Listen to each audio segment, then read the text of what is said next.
Nel2204, your pageant vlogger host. Subscribe!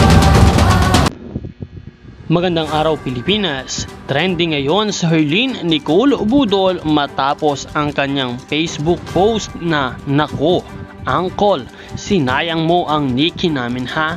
Ito ay matapos malaglag si Miss Grand Philippines Nikki Dimora sa Miss Grand International 2023 competition. Hindi nga napasama sa semifinalist or top 20 semifinalist itong si Nikki Dimora.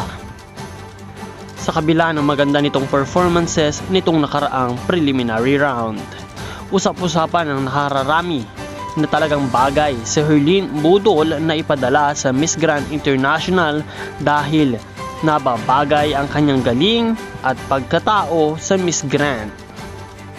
Alam naman natin na pagdating sa performances, sa katawan, sa ganda, sa tindig at pakikipagbardagulan ay talagang ingrande ang dating nitong si Herlene, isang palabang babae, empowered at maraming followers.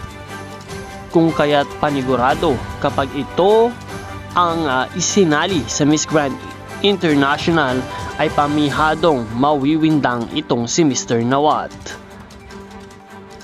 Para sa iyong opinyon, nararapat ba na ipadala natin at ibawi ni Nicole Budol ang Pilipinas para sa Miss Grand International sa susunod na taon? I-comment lamang ang iyong kasagutan at huwag kalimutan na mag-subscribe for more updates. Maraming salamat sa iyong panonood, and once again, this is me, Nel2204, your pageant vlogger host.